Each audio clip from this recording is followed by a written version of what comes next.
I live in a suburb surrounded by forest. My house is in a row of other properties built next to a tree line. The neighborhood was always quiet. The sounds of crickets, birds, and sight of black bears were routine on most summer days. The scenic area was something I was always grateful for. I lived completely alone since the death of my parents. An accidental fire took both of their lives. Once I collected my inheritance, I relocated to a much more peaceful region. I had always fantasized about moving there. I tried to start a relationship with Samantha. I had gone to high school with her 16 years before. She had gone on to become a respected detective.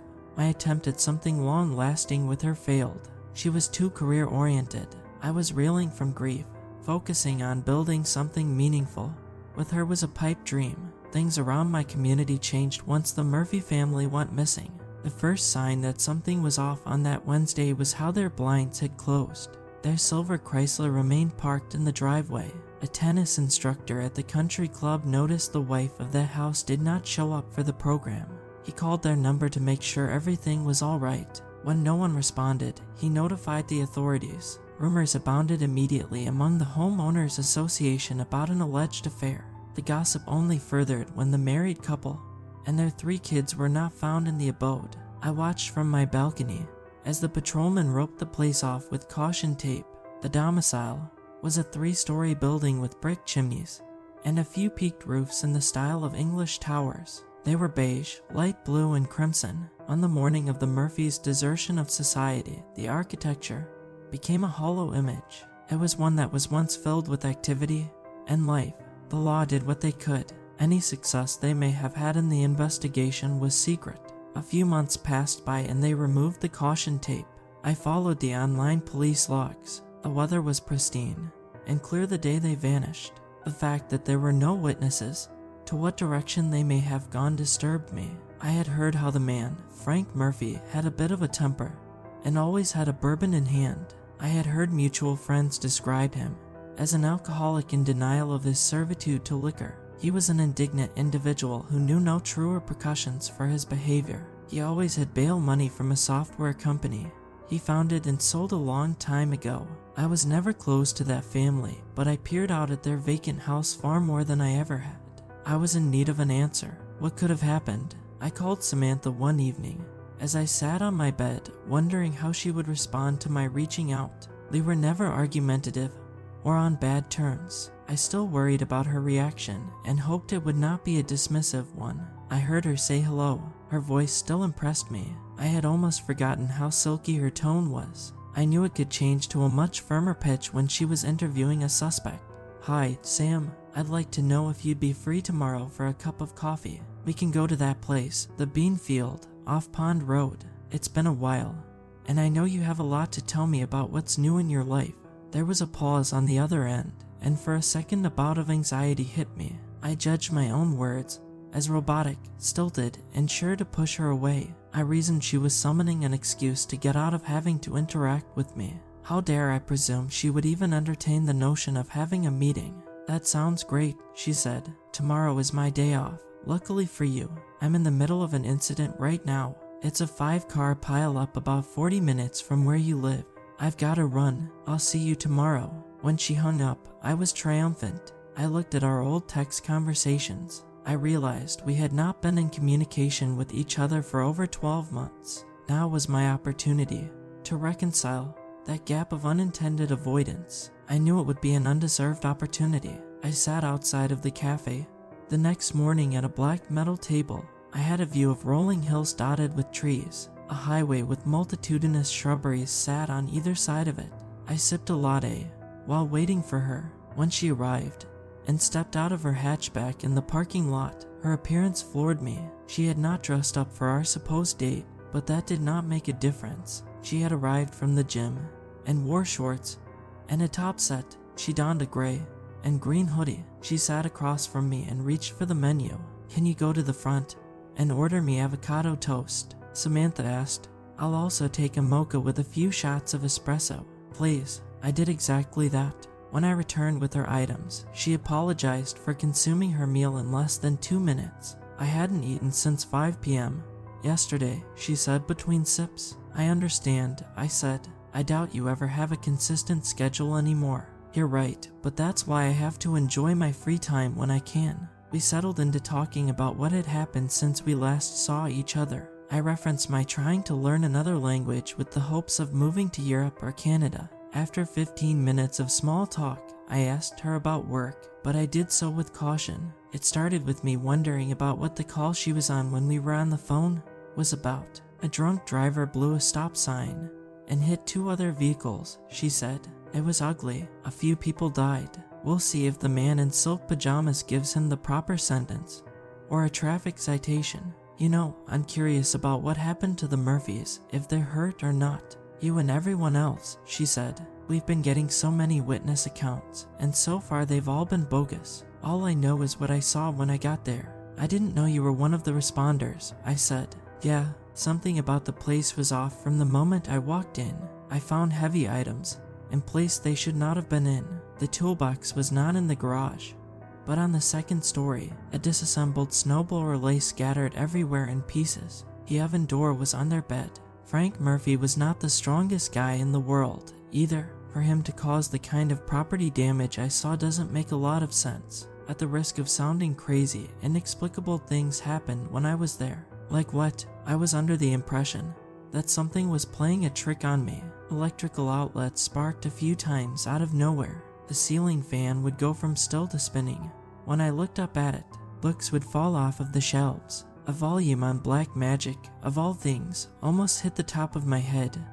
When I walked on by, another book about fairies collapsed with it. So the home intruder set up a bunch of weird diversions, I said. I've heard of that before. These killers or kidnappers want the victims to think there was more than one of them, so their accounts disputed in court. I'll tell you right now, she said, we didn't find any outside DNA, so it's a case of family annihilation, I said as I took a long swig of my beverage. I don't know if you can substantiate the facts, but a few people have said that Emily had a big life insurance policy Frank knew about. He may have been using steroids and having an affair, and that could have contributed to. It occurred to me that she eyed me with suspicion, as though I was digging too deep. I could also tell she regretted letting information about the forensic results slip. She stood up and stared at me with a flash of anger in her eyes. I thought you wanted to piece something back together with me, she said. I didn't know you wanted to play armchair investigator like every true crime fan. You know, your parents were kind. I wish you'd follow their example. I'll let you get the bill. She walked back to her vehicle, and I knew it would be a while before we conversed again. Later that night, I stared out my window at the Murphy home. I saw a star shoot across the sky, and it almost seemed ready to plummet into the side of their house. The next evening, I took a walk around the suburb. I spotted a thin line of dried red fluid along a path, which led into the woods. I was attempting to get in some movement to get my mind off of the events of the day before. Negativity and self-deprecation were all-consuming. I felt the need for a long saunter to try and release some of the meandering and pessimistic energy I accrued. When I saw the carmine ribbon along the dark soil, a sense of worry filled me. I was not that far removed from a cul-de-sac with palatial manors a block away. There was no way I could speculate on me being the first to see it. Could it be a hint where they are? I thought. The notion seemed absurd, a reach. I had read in the local newspaper that there was an uptick in bobcat sightings due to recent wildfires. The animals were located during prior summers. I reasoned it could have been a house pet which became a victim after it got snatched away into the overgrowth. I followed it, and the uneven road of red stretched on past many bushes and over logs. A shrill chirping in the background became louder. I moved between 2 conifers with petrified wood and found myself in a part of the forest I had never been in. There were so many branches that it blacked out the falling sun. Ahead of me was a clearing. A swarm of gnats and mosquitoes descended upon it. The sea of insects soared together in chaotic unison as a wave among the sedges and lichen. I looked towards the right of the meadow and saw a ramshackle tree house. I trailed the red line towards it. I peered in through one of the windows and saw a statue of a woman with wings. I knew she was not an angel. There was no halo, nor were her organs of flight feathery, but rather they were thin and bat-like. I entered the place knowing the danger I was putting myself in. I had tracked mud in and was oblivious to the incriminating actions. I part again. I was trespassing and risking stumbling into whoever may have owned the land. My curiosity got the better of me and caused me to keep moving forward. The room was sparse but decorated. The walls had carvings of men and women, also with wings. Their bodies held yogic-like positions as they reached out to one another mid-air. A piece of parchment with a few words sat in the corner. I picked it up and read it. Humans are the greatest living beings to play tricks on, especially when they go through a time of drought and extreme cold. I sat it down where I found it, unsure of what to make of it. I touched the central figure's neck. The chiseling was not only cold, but below freezing, as though I had submerged my hand in a polar pool. The noise of some kind of bird attempting to escape a confined space reverberated below me. Something brushed against my leg. I looked down and saw an army of glow bugs float up between the cracks, and they circled around me. They were like dragonflies. At the time I had labeled them as such, but in reality their shapes were far too humanoid. I walked back home. I went to bed and slept. I was still perturbed at the wine-colored avenue and cabin. I awoke in the middle of the night after something tapped at my walls from the outside.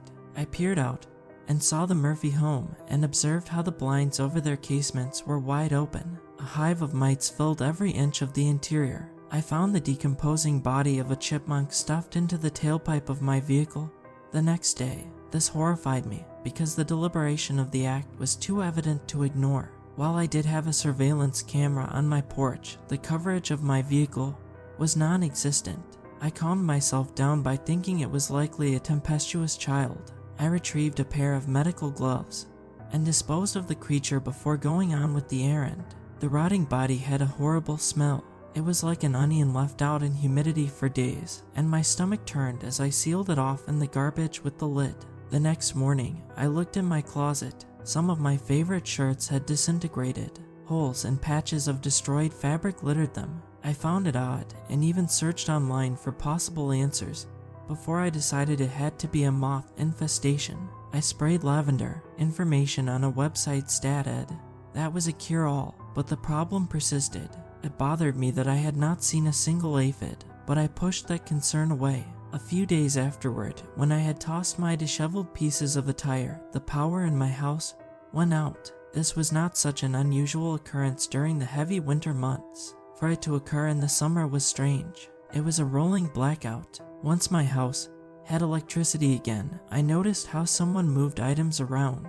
Something turned my kitchen table on its side and stuffed into a part of the kitchen I would have never placed it in. I grabbed a butcher knife and did a sweep of the premises, and I did not find anything. There were no footprints or signs of anything else tampered with. When I got to the second story, birds nested along the treetops, and the repugnant odor of fish attacked me. My allergies became insufferable over the next month. Nothing purchased over the counter which helped it. I went to the beach on an overcast day. After roughly half a mile of walking, I saw an illustration someone had drawn in the sand with a stick.